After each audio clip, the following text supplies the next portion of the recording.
हाँ जी, welcome. So last class में हमने 10th क्लास में एंट्री करी थी। उसमें हमने बेसिकली कुछ रिवीजन करा था नंबर सिस्टम का एंड एक प्रॉपर्टी डिफाइन करी थी ऑफ अ डिविजिबिलिटी।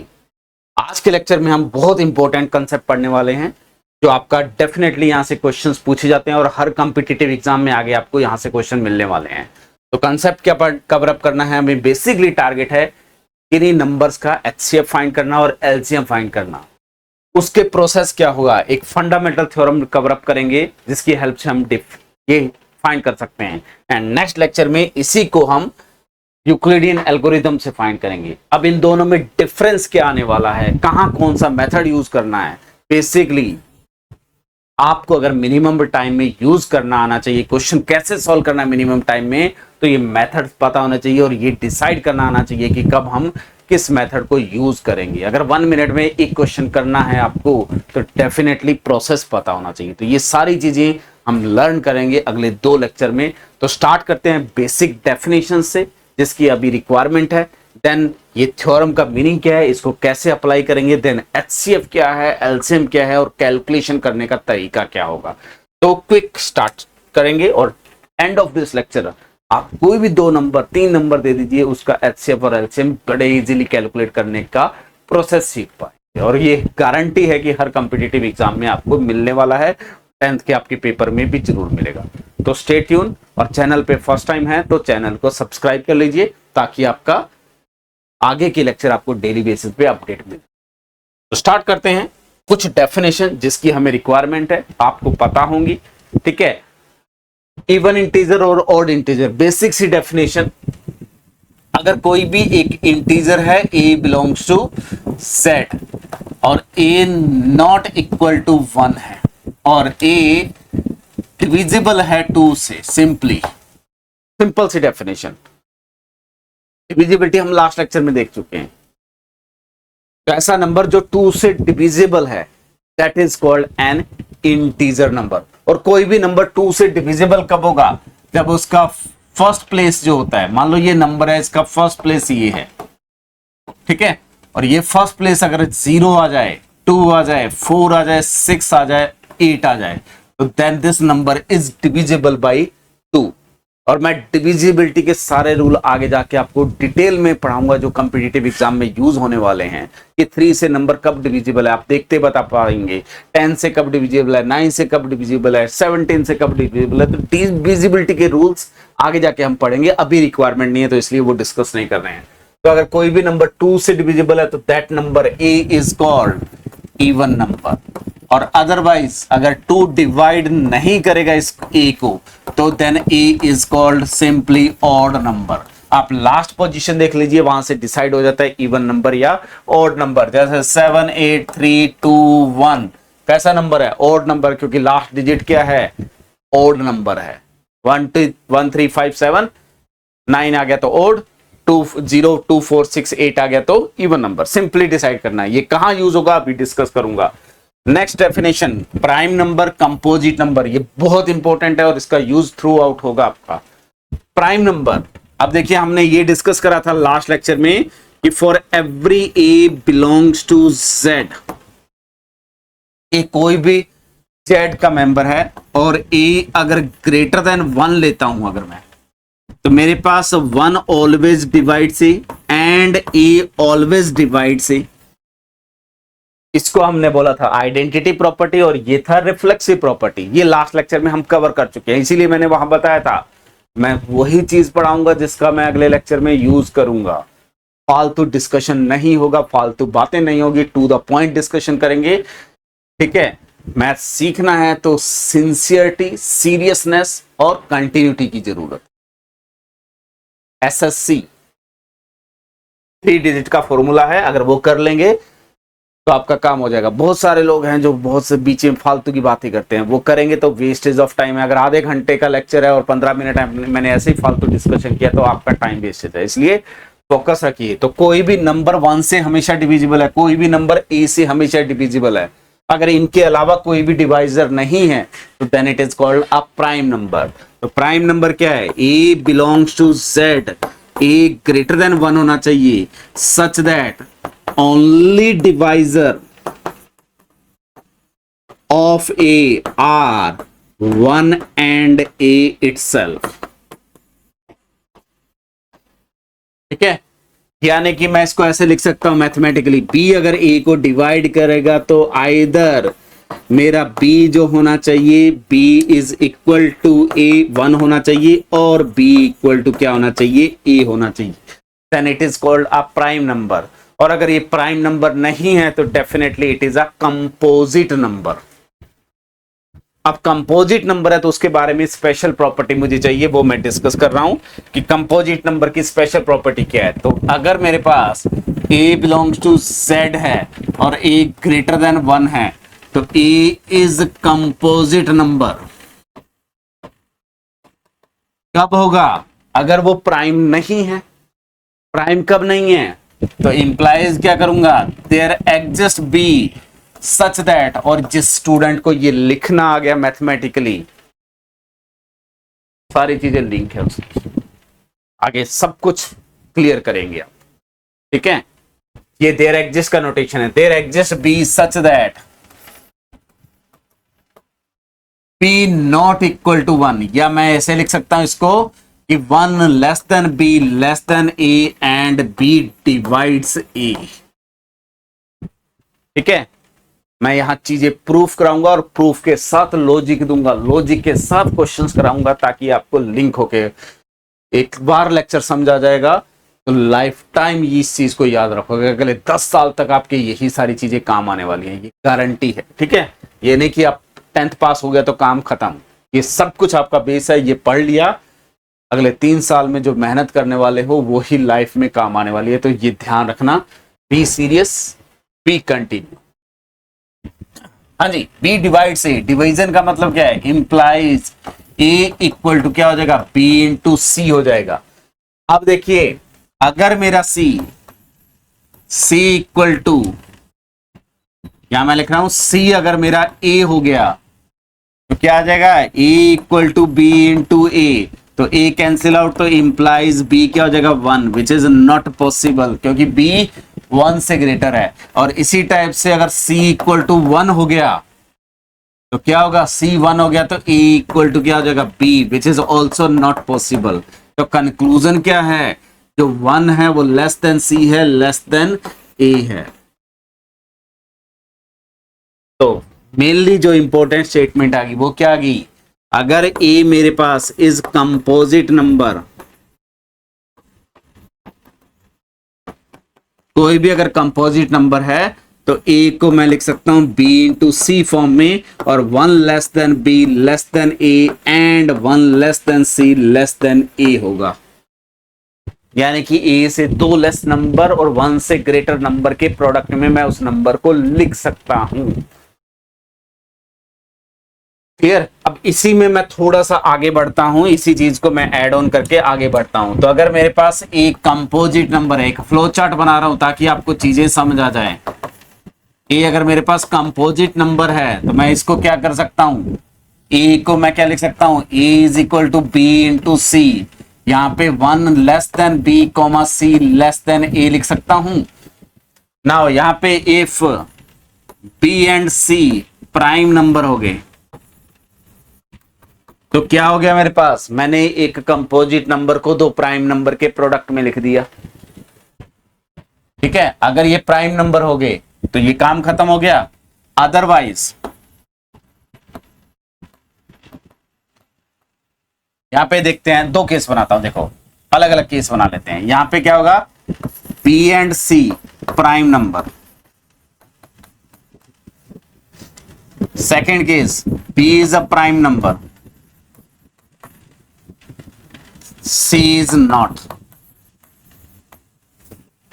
या C को छोड़ देते हैं, इसका मतलब composite number. Third case C is a prime number, और फिर फोर्थ केस क्या होगा, बोथ आर नॉट प्राइम। और ये प्रॉपर्टी मैं इसलिए डिटेल में डिस्कस कर रहा हूं कि बहुत काम आने वाली है। अगली थ्योरम इसी के बेस पे और उसी के थ्योरम पे आगा सारा ये चैप्टर खत्म होने वाला है आपका। ठीक है, P और C प्राइम नंबर है, इसका मतलब A equal to B into C, तो A is a product of prime numbers. Clear? अगर आपका B is prime number and C is not prime number, तो मैं C को क्या लिख सकता हूं? It is C1 into C2 लिख सकता हूं। यहां पे मेरे पास C1 जो लेस देन होगा C ग्रेटर देन, या ऐसे लिख सकता हूं क्योंकि कंपोजिट नंबर है तो मैं 1 less then C1 C2 less than C लिख सकता हूं। और इस C की वैल्यू यहां पे पुट करूंगा तो A इक्वल टू मेरे पास B इंटू C1 C2 आ जाएगा। अगर C प्राइम नंबर है और B नहीं है तो मैं B को क्या लिख सकता हूं? It is B1 into B2 लिख सकता हूं और 1 less then B1 B2 less than B लिख सकता हूं। तो उस केस में मेरा A क्या आ जाएगा? B1 into B2 into C आ जाएगा। अगर दोनों प्राइम नहीं है तो B को हम लिख सकते हैं B1 B2 एंड C को मैं लिख सकता हूं C1 C2। तो इसका मतलब मैं A को कैसे लिख सकता हूं? It is B1 B2 C1 C2। मेरे पास ये जो आ जाएगा 1 less then B1 B2 C1 C2 क्या लिख सकता हूं? डायरेक्टली लेस देन A लिख सकता हूं यहां पे।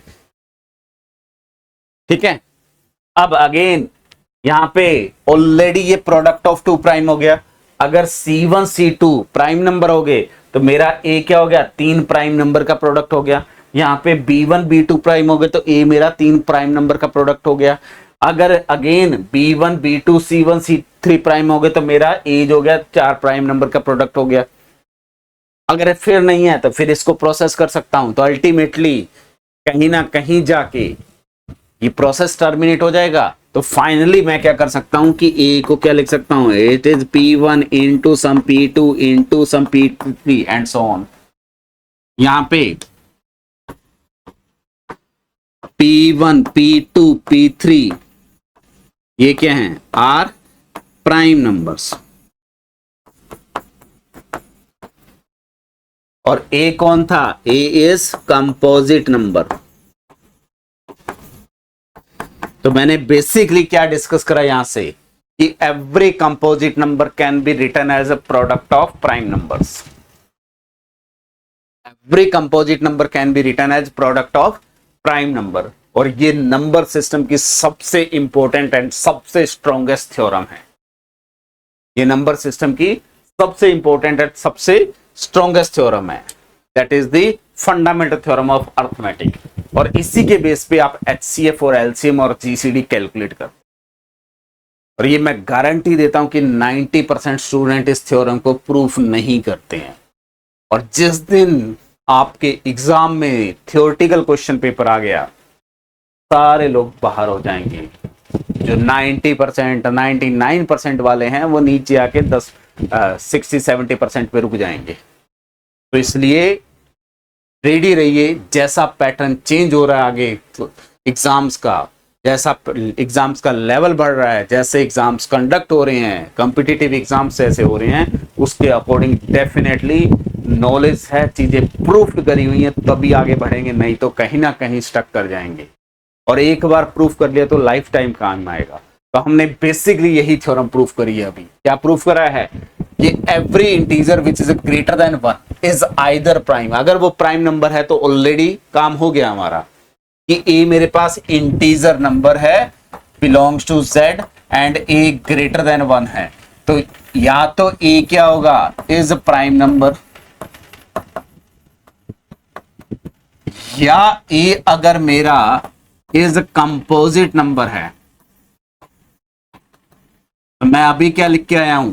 A को मैं कैसे लिख सकता हूं? It is P1 into P2 into some P3 and so on.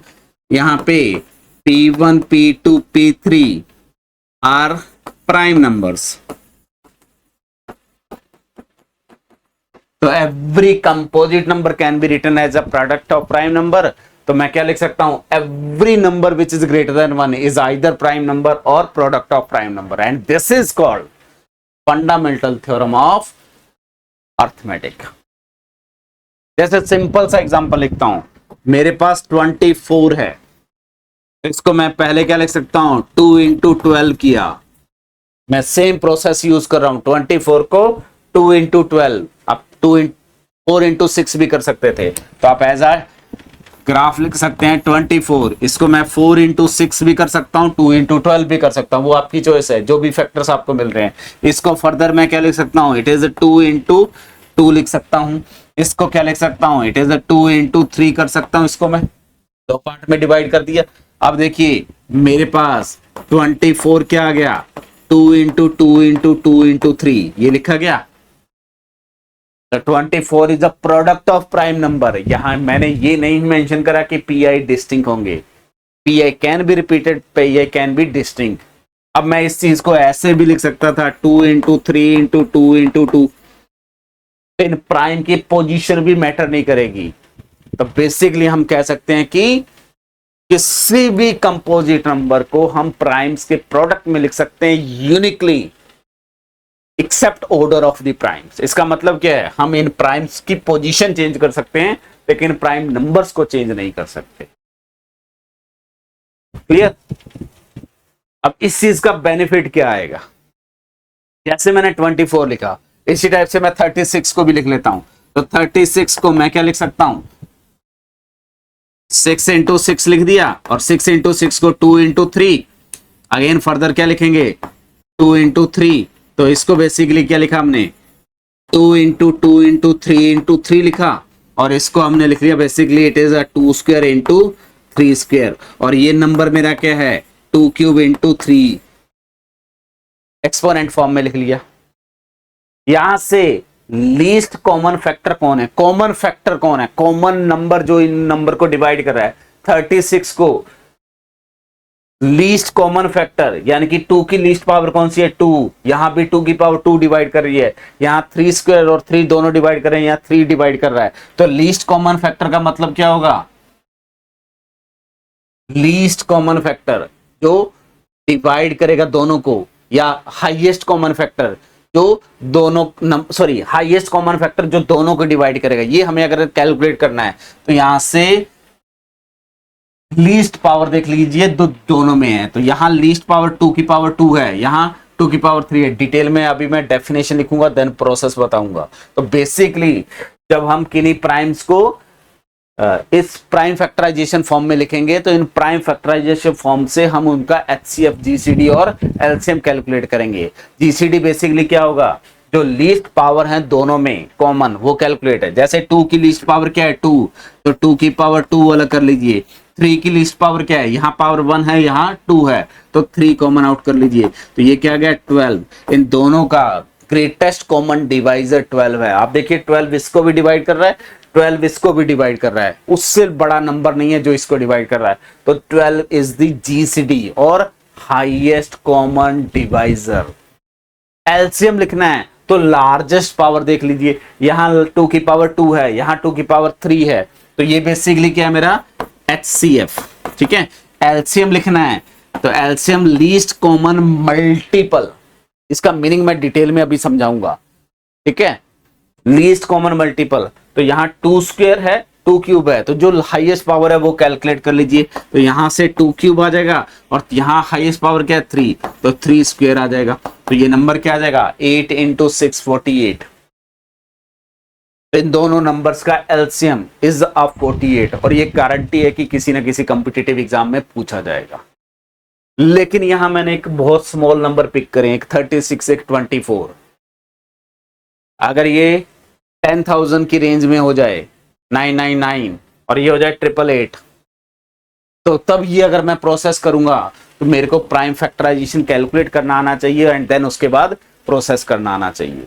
वहां टाइम टेकिंग है, तो उसके लिए हम कुछ अदर मेथड्स डिस्कस करेंगे जिसका यूज होगा यहाँ पे। तो अभी के लिए फोकस क्या है, फंडामेंटल थ्योरम ऑफ अरिथमेटिक का मीनिंग क्या है, every composite number can be written as product of primes number, या every number is either prime number और product of prime number provided it is greater than 1। ठीक है, और ये जो एक्सप्रेशन आता है फाइनली जो हम लिखते हैं, this is called prime factorization. जैसे 24 का प्राइम फैक्टराइजेशन क्या है, इट इज 2 क्यूब इंटू 3। 36 का प्राइम फैक्टराइजेशन क्या है, 2 स्क्वायर इंटू 3 स्क्वायर। तो this is called prime factorization. तो पहला मैं आपको सिखा रहा हूं कि प्राइम फैक्टराइजेशन कैसे करते हैं। उसके 2 प्रोसेस हैं, एक है फैक्टर ट्री और दूसरा है डिवीजन मेथड। ऑलमोस्ट बहुत लोगों ने पढ़ा होगा डिवीजन मेथड। फैक्टर ट्री का मतलब क्या है, इस नंबर को दो स्मॉलर नंबर के प्रोडक्ट में लिख लो, वो आपकी चॉइस है, कुछ भी लिख सकते हैं। जैसे 210 को हम क्या लिख सकते हैं, 21 इंटू 10 लिख सकते हैं। इसको फर्दर क्या लिख सकते हैं, 7 इंटू 3 कर सकता हूं, और इसको क्या लिख सकता हूं, 2 इंटू 5 लिख सकता हूं। तो फाइनली मेरे पास ये 2110 क्या आ जाएगा, 2 आ जाएगा, उसमें 3 आ जाएगा, उसमें 5 आ जाएगा, उसमें और 7 आ जाएगा। लेकिन यहाँ पे ये फैक्टर करने आने चाहिए आपको, हो सकता है ये फैक्टर इजीली ना हो, तो ये जो डिवीजन मेथड है वो हर जगह काम आएगा। डिवीजन मेथड क्या है, इस नंबर को सबसे स्मॉलेस्ट प्राइम से डिवाइड करो। जैसे इवन नंबर है तो डेफिनेटली 2 से डिवाइड होगा, तो क्या आ गया, कोशेंट 105। अब लास्ट डिजिट 5 है तो ये 5 से डिविजिबल हो जाएगा, तो ये क्या आ जाएगा 21, और डेफिनेटली ये 3 से डिविजिबल है, 7 आ गया, 7 से डिवाइड करेंगे 1 आ गया। तो बेसिकली ये कैसा नंबर है, it is the 2 into 3 into 5 into 7 लिख सकता हूं मैं, वही नंबर आ गया। तो आपको पहला क्वेश्चन पूछ सकता है कि किसी गिवन नंबर के प्राइम फैक्टराइजेशन फाइंड करिए यूजिंग दिस फैक्टर ट्री और यूजिंग डिवीजन। अगर आपको मेंशन करा गया कि इसी मेथड से करना है तो फिर आपको वही मेथड यूज करना होगा। अगर मेंशन नहीं करा तो आपकी चॉइस है कि किसी भी मेथड से यूज कर लो। जैसे एक और क्वेश्चन ऐड करता हूं, देन थोड़ा लार्जर स्ट्रक्चर्स पे चलेंगे। 84 को प्राइम फैक्टराइजेशन करना है, तो इवन नंबर है तो सबसे पहले 2 आ गया, इसको क्या लिख सकता हूं 42। अगेन इवन नंबर है तो 2, 21 ऑड नंबर आ गया तो 3 फैक्टर दिख रहा है आपको, तो 3 7, और 7 से डिवाइड करेंगे 1, तो 84 को हमने यहाँ क्या लिख दिया, 84 is equal to 2 into 2 into 3 into 7, तो it is a 2 square into 3 into 7। तो this is the prime factorization of 84।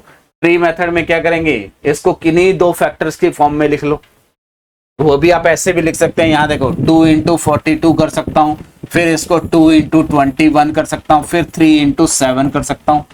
आप यहाँ ये भी कर सकते थे, पहले क्या कर सकते थे, 84 को डायरेक्टली 4 इंटू 21 कर सकते थे, फिर 21 को हम क्या कर सकते थे 3 इंटू 7 कर सकते थे, और इस 4 को क्या कर सकते थे 2 एंड 2 लिख सकते थे। तो ट्री मेथड में जरूरी नहीं है कि ये यूनिक ट्री बने, ये मल्टीपल ट्री बन सकते हैं, वो आप स्टार्टिंग कहां से कर रहे हो वो भी लिख सकते हैं। तो this is also tree, this is also factor tree, ठीक है। तो यहां से भी फाइनल नंबर क्या आना है, 2 स्क्वायर इंटू 3 इंटू 7, तो this is the prime factorization. Clear. तो आई थिंक प्राइम फैक्टराइजेशन करना आपको समझ आ गया होगा। थोड़ा सा लार्ज नंबर पिक करता हूं, पहले मैं इसका प्राइम फैक्टराइजेशन बताऊंगा, और मैंने नंबर लार्ज क्यों लिखा इसका रीजन अभी डिस्कस करूंगा। पहले प्राइम फैक्टराइजेशन करते हैं। हम डिवीजन मेथड यूज करेंगे क्योंकि हमारे पास वो स्टैंडर्ड प्रोसेस है। तो 32760 इवन नंबर है तो 2 से डिविजिबल होगा, तो इट इज 16, एंड ये आपके पास 3 एंड 80। अगेन इवन नंबर है तो 2 से divisible, it is 8 1 90। Again even number है तो 2 से डिविजिबल, it is 4 and 095 ये आ जाएगा। अब लास्ट डिजिट 5 है तो डेफिनेटली यहां मैं 5 यूज कर लेता हूं। आप अगर 5 यूज नहीं करना चाहें तो उसके बाद 3 यूज करिए, देन 5 यूज करिए। हो सकता है 3 से डिविजिबल ना हो, वो वेरीफाई करना होगा, तो एटलीस्ट वो नंबर यूज करिए जो डायरेक्टली आपको दिख रहा है, ठीक है। वो ये कैसे दिखेगा जब हम डिवीजन के मेथड्स पढ़ेंगे तब डिस्कस करेंगे आगे जाके। तो 5 से डिवाइड करेंगे तो इट इज 8 एंड 1 एंड 9, ठीक है। अब यहां देखिए लास्ट डिजिट 9 है तो definitely it is divisible by 3, तो 3 से डिवाइड करेंगे तो it is 2 and remainder is 2, 21, तो 7 एंड 3। अगेन लास्ट डिजिट 3 है तो 3 से डिविजिबल, ये आपके पास आ जाएगा 9 एंड 1, 91, 7 से दिख रहा है डिविजिबल होगा, ठीक है। अब थोड़ा सा प्रैक्टिस करेंगे तो आपको काउंटिंग में आ जाएगा, 91 7 के काउंटिंग में आता है, तो इट इज 1 एंड 3, तो फाइनली 13 से डिवाइड करेंगे तो 1। फाइनल हो गया। तो आपके इस नंबर के प्राइम फैक्टराइजेशन क्या है, 32760। इट इज रिटन एज 2 कितने टाइम आ रहा है 3 टाइम, तो 2 की पावर 3, 3 कितने टाइम आ रहा है 2 टाइम, तो 3 की पावर 2, एंड देन 1 5 है, 1 7 है, एंड 1 टाइम 13 है। तो this is the prime factorization of this number. अब देखिए मैं ये नंबर क्यों आपसे सॉल्व करवाया। अगर मैं आपसे ये पूछूं फाइंड द एलसीएम, अब एलसीएम को मैं डिटेल में अभी जाके डिस्कस करूंगा। 32760 एंड 240। तो पहले मैं इसके प्राइम फैक्टराइजेशन करूंगा और ये करने में एटलीस्ट मुझे 30 to 40 सेकेंड लगेंगे। मैं इसके भी प्राइम फैक्टराइजेशन करूंगा तो इसको करने में भी कुछ टाइम लगेगा। एंड देन उसमें से लीस्ट कॉमन और ग्रेटेस्ट कॉमन देखूंगा। तो हो सकता है अगर मैं बहुत लार्ज नंबर दे दूं आपको, तो ये जो मेरा प्रोसेस है, ये मेरा प्रोसेस इस एलसीएम को कैलकुलेट करने में बहुत ज्यादा टाइम ले रहे। ठीक है, एलसीएम को कैलकुलेट करने में ये बहुत ज्यादा टाइम ले ले। जैसे मैं करके दिखाता हूं, इसके प्राइम फैक्टराइजेशन यहां लिख लिए। ठीक है, यहां 240 के प्राइम फैक्टराइजेशन कर लेते हैं, तो यहां पे लिख लेते हैं हम। ठीक है, हम थोड़ा सा इसको इजी बना लेते हैं। 240 को हम लिख सकते हैं 24 इंटू 10 लिख सकते हैं। 24 को हम लिख सकते हैं 8 इंटू 3 लिख सकते हैं, और 10 को 2 इंटू 5 लिख सकते हैं। ठीक है, और 8 ऑलरेडी आपके पास 2 की फॉर्म में आ गया, तो इसको मैं लिख सकता हूं 2 क्यूब इंटू 3 इंटू 2 इंटू 5, ये लिख सकता हूं। 8 का मतलब 2 क्यूब, ये आ गया 2 की पावर 4 इंटू 3 इंटू 5, ये नंबर आ गया। यहां पे देखिए इस नंबर के प्राइम फैक्टराइजेशन ऑलरेडी है, तो 32760, इसके प्राइम फैक्टराइजेशन क्या है? 2 क्यूब 3 स्क्वायर 5 7 13। हमें एलसीएम चाहिए। एलसीएम कैसे कैलकुलेट होता है? जो लार्जेस्ट पावर है वो पिक कर लो दोनों में से। जैसे यहाँ 2 की पावर 3 है, यहाँ 2 की पावर 4 है, तो एलसीएम में 2 की पावर 4 का फैक्टर आ जाएगा। यहाँ 3 की पावर 2 है, यहाँ 3 की पावर 1 है, तो लार्जेस्ट वाली पिक करनी है तो 3 स्क्वायर आ जाएगा। यहाँ 5 की पावर 1 है, यहाँ भी 1 है तो 5 आ जाएगा। यहाँ 7 की पावर 1 है, यहाँ 7 नहीं है, बट मैं इसको लिख सकता हूँ 7 की पावर 0, तो यहाँ 7 की पावर 0 है बेसिकली, तो यहाँ 7 की पावर 1 लार्जर है 13, तो दिस इज द एलसीएम। और इसी टाइप से अगर मुझे एचसीएफ का मतलब क्या होता है? हाईएस्ट कॉमन डिवाइजर, इसको मैं डिफाइन करूंगा। बहुत सारे लोगों को आगे डेफिनेशन नहीं पता होती, अभी मैं प्रैक्टिस बता रहा हूं कि कैसे निकालना है। आगे डिफाइन करेंगे और प्रॉपर उसकी प्रॉपर्टीज डिस्कस करूंगा। या इसको बोला जाता है ग्रेटेस्ट कॉमन डिवाइजर। वो कैसे निकालते हैं? जो स्मॉलेस्ट कॉमन पावर है उन वाले फैक्टर पिक कर लो। यहाँ 2 क्यूब है, यहाँ 2 पावर 4 है, तो यहाँ मेरे पास क्या आ जाएगा? 2 की पावर 3 आ जाएगा। यहाँ 3 स्क्वायर है, यहाँ 3 है, तो साथ में 3 आ जाएगा। यहाँ 5 का फैक्टर है, यहाँ भी 5 है, तो 5 आ जाएगा, और बाकी कोई फैक्टर नहीं आएगा।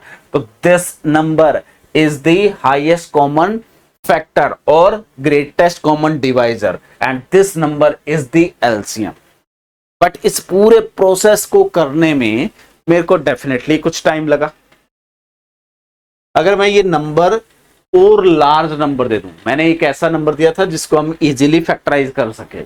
अगर मैं ये और लार्ज जैसे 999 दे दूं, 99987 दे दूं, तो फिर फैक्टराइज करना आपके लिए टफ होगा। तो उस केस में हम यूज करेंगे यूक्लिडियन डिवीजन एल्गोरिथम, जिससे हम किन्हीं 2 नंबर का, कितने भी लार्ज आप मेरे को दे दो, उन 2 नंबर का हम एचसीएफ और जीसीडी फाइंड कर सकते हैं। और 2 नंबर का अगर आपके पास जीसीडी है तो वहां से मैं डायरेक्टली देख के एलसीएम उसका बता सकता हूं। कैसे बताएंगे? अगले लेक्चर में हम डिस्कस करेंगे। तो जरूरी नहीं है कि हमेशा प्राइम फैक्टराइजेशन यूज करके हम एचसीएफ या जीसीडी फाइंड करें। ये एक मेथड है। अगर आपको वो मेंशन कर रहा है कि प्राइम फैक्टराइजेशन यूज करके एचसीएफ और एलसीएम फाइंड करो, तो आपको ये प्रोसेस लगाना पड़ेगा। अगर वो कहता है कि use the Euclidean division algorithm, तो फिर आपको वही प्रोसेस अप्लाई करना होगा। ठीक है, वो क्या प्रोसेस होगा वो मैं नेक्स्ट लेक्चर में डिस्कस करूंगा। थोड़ा सा आगे बढ़ता हूं एग्जांपल्स पे। ये आपका एनसीईआरटी का फर्स्ट एग्जांपल है जो आपकी 10th क्लास की बुक है। क्या कह रहा है? Consider the number 4 to the power n। एक नंबर दिया 4 टू द पावर n, ठीक है, where n is any natural number, तो n कोई भी नेचुरल नंबर है आपके पास। Check whether there is any n for which this end with digit 0। तो वो कह रहा है कि there exist some n belongs to natural number such that जो 4 टू द पावर n है वो जो नंबर आएगा उसमें जो यहाँ जो लास्ट डिजिट आएगा वो क्या जीरो हो जाएगा, यानी कि उसका वंस प्लेस जो है क्या वो जीरो हो जाएगा। अगर किसी भी नंबर का वंस प्लेस जीरो है, किसी भी नंबर का वंस प्लेस जीरो है, तो ये नंबर बेसिकली कैसा होगा, सम नंबर इनटू 10 टाइप का होगा। जैसे अभी मैंने लिखा था 240, तो ये बेसिकली क्या है 24 इंटू 10 है। तो ऐसा कोई भी नंबर पिक कर लो जिसका लास्ट डिजिट यानी कि फर्स्ट प्लेस जो है, वंस प्लेस जो है वो जीरो है, तो इट इज मल्टीपल ऑफ 10। और अगर ये मल्टीपल ऑफ 10 है तो इसमें 2 का फैक्टर भी होगा, 5 का फैक्टर भी होगा। अब 4 की पावर n में 2 के फैक्टर तो हैं, क्या 5 का फैक्टर आएगा? जब मैं 4 की पावर n लिखता हूं तो 4 की पावर n क्या है, it is 2 square whole power n, और एक्सपोनेंट की प्रॉपर्टी यूज करेंगे तो it is 2 to the power n। तो प्राइम फैक्टर्स ऑफ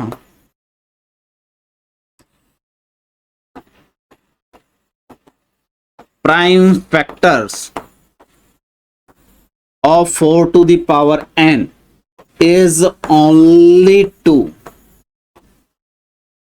या हम इसको ऐसे लिखेंगे द प्राइम डिवाइजर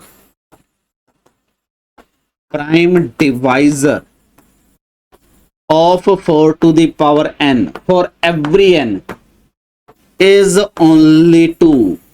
इसका मतलब क्या है, सिर्फ 2 ही प्राइम नंबर है जो इसको डिवाइड कर रहा है। And if the first place